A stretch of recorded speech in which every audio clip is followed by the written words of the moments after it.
Hello friends, welcome to my YouTube channel. তো এখন দুটো বাংলা নাটক নিয়ে রিভিউ করব, যেগুলো আমাকে আমার বাংলাদেশি সাবস্ক্রাইবার বন্ধুরা রিকোয়েস্ট করেছিল দেখার জন্যে। তো তার আগে বলে রাখি, আমার একটা সাবস্ক্রাইবার বন্ধু আমাকে মৃত্তিকা মায়া মুভিটা দেখার জন্য অনেকবার অনুরোধ করেছে। তো তাকে আমি বলতে চাই, আমি অবশ্যই এই সিনেমাটা দেখব, আমি দেখার প্ল্যান করেছি, বাট এখনও অবধি সেভাবে সময় হয়ে উঠছে না বলে দেখা হচ্ছে না। বাট আমি বলছি, আমি এই মুভিটা দেখব এবং দেখে অবশ্যই রিভিউ করব। তো এই দুটো নাটক নিয়ে যে কথা বলবো, ফার্স্ট নাটকটার নাম হচ্ছে গোলমরিচ, যার মধ্যে আফরান নিশো আছে এবং মেহজাবিন চৌধুরী আছে। এবং সেকেন্ড নাটকটা হচ্ছে ব্লাইন্ড বার্ডস, যেটার মধ্যে আছে আফরান নিশো এবং তানজিন তিশা। তো ফার্স্ট যদি গোলমরিচ নিয়ে কথা বলি, আমার কিন্তু গোলমরিচ নাটকটা দারুণ লেগেছিলো in the perspective of comedy. কারণ এখানে কমেডি অ্যাঙ্গেলটা কিন্তু দারুণভাবে এখানে ইনপুট দেওয়া হয়েছে। ফ্রম দ্য বিগিনিং আপনাকে বেশ হাসাতে বাধ্য করবে, কারণ আফরান নিশোর এখানে কমেডি পার্টটা কিন্তু দারুণ লেগেছে। তিনি এখানে একদম ন্যাচারালভাবে ভালোভাবে ফুটিয়ে তুলেছে, যে আপনি যখন ওই দৃশ্যগুলো দেখবেন আপনারা কিন্তু লিটারেলি হাসি পাবে। তো গল্পটা যদি একটু করে বলে দিই, এখানে আমরা দেখতে পাচ্ছি যে আফরান নিশো আর মেহজাবিন চৌধুরী ঢাকার একটা রেলওয়ে স্টেশনে তাদের হঠাৎ করে দেখা হয়ে যাবে, কিন্তু সেই দেখাটাও কিন্তু মানে খুব ফিল্মি টাইপের না। হঠাৎ করে একটা অ্যাক্সিডেন্ট হবে তাদের দুজনের মধ্যে, যার জন্যে আফরান নিশোর যে ফোন ছিল সেই ফোনটা ভেঙে যাবে। এবং আফরান নিশো নিজের গ্রামের বাড়ি থেকে ঢাকা শহরে এসেছিল চাকরি সন্ধানে। তো সেই রাতে এবার তাদের একসাথে কি হবে, তারা দুজনে কিন্তু ওই শহরে নতুন এসছে এবং দেখা হওয়ার পর তারা রাতটা কোথায় কাটাবে, এবং তাদের সাথে কিন্তু বিভিন্ন রকম ইনসিডেন্ট ঘটতে থাকবে। এবং আলটিমেটলি কি আফরান নিশো মানে যে চাকরিটার জন্য এসেছিল সেই চাকরিটা কি তিনি দিতে পারবেন, নাকি অন্য কোনো ঘটনায় তিনি জড়িয়ে পড়বেন, সেটা জানতে গেলে কিন্তু তোমাদেরকে গোলমরিচ নাটকটা দেখতে হবে। তো এখানে মেহজাবিন চৌধুরী আর আফরান নিশোর কেমিস্ট্রিটা কিন্তু দারুণ লেগেছে। ফার্স্টে একটু কমেডি পার্টটা দিয়েছে, তারপর আস্তে আস্তে যত বাংলা নাটকটা গড়িয়েছে, এখানে একটা সুন্দর এখানে একটা লাভ স্টোরিও কিন্তু দেখানোর চেষ্টা করেছে। এখানে যে আমার মেসেজটা লেগেছে সেটা হচ্ছে অলওয়েজ মানে রাইট পার্সনকে চুজ করা উচিত, এবং যদি সে তোমাকে যদি সঠিক সময় জাজ না করে, সঠিক সময় যদি পাশে না থাকে, কোনো একটা ইনসিডেন্টে যদি তোমাকে ভুল জাজ করে বসে, যেটা মানে কি হয়েছে না জেনে, তাহলে আমার মনে হয় সেই মানুষটার সঙ্গে না থাকাটাই ভালো, সেই মানুষটার সাথে সম্পর্ক না জড়ানোই ভালো।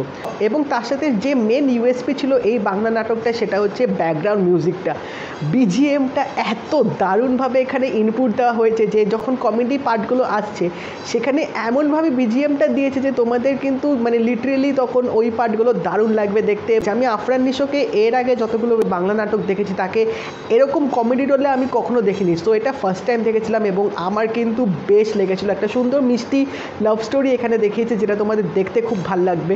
তো আমি তোমাদের রেকমেন্ড করতে পারি, এরকম যদি সুন্দর দুষ্টু মিষ্টি লাভ স্টোরি তোমাদের খুব ভাল লাগে দেখতে, তাহলে তোমরা গোলমরিচ বাংলা নাটকটা অবশ্যই দেখতে পারো, ইউটিউবে অ্যাভেলেবেল আছে। এবার নেক্সট বাংলা নাটকটা নিয়ে কথা বলবো, সেটা হচ্ছে ব্লাইন্ড বার্ডস, এবং এটার মধ্যেও কিন্তু আফরান নিশো এবং তানজিন তিশা আছে। এই ওয়েব সিরিজ এই বাংলা নাটকটা কিন্তু খুব ইউনিকভাবে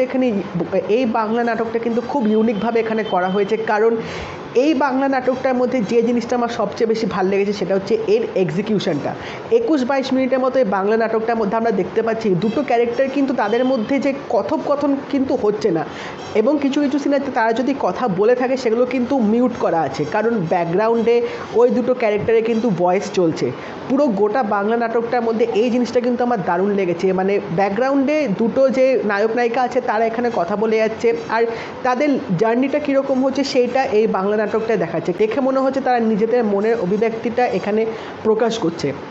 তো যদি গল্পটা একটু করে বলি, এখানে আমরা দেখতে পাচ্ছি আফরান নিশোর সাথে তানজিন তিশার একটা ট্রেনে দেখা হবে, এবং এই নাটকটা কিন্তু পুরো বিদেশে শুটিং হয়েছে। তো বিদেশের ট্রেনে তাদের মধ্যে হঠাৎ একদিন দেখা হবে, তারপর তাদের মধ্যে আলাপ চাইতে হবে, তাদের মধ্যে প্রেম হবে, এবং প্রেম হওয়া সত্ত্বেও একটা খুব খারাপ একটা ইনসিডেন্ট ঘটে যাবে তানজিন তিশার সাথে। তো তারপরে কিন্তু তাদের লাইফ স্টোরিটা পুরোপুরি পাল্টে যায়। তা সত্ত্বেও এখানে আমরা দেখতে পাবো যে আফরান নিশো কিন্তু তাকে ছাড়বে না, তার সাথেই থাকবে, তাকে আরও ভালোবাসবে।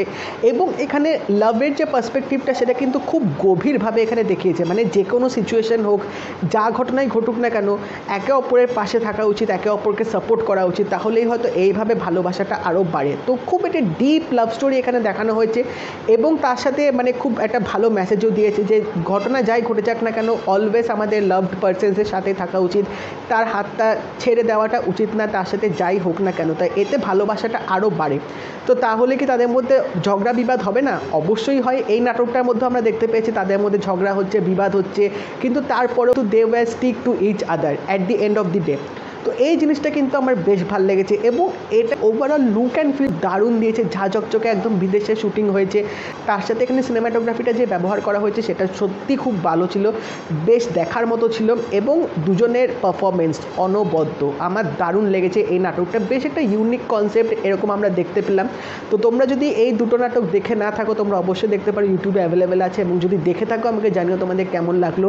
আর যদি এই ভিডিওটা ভালো লাগে থাকে লাইক করে দিও, চ্যানেলটা অবশ্যই সাবস্ক্রাইব করে দিও আর নোটিফিকেশন বেলটাও কিন্তু অল করে দিও। তো দেখা হবে পরের ভিডিওতে, বাই।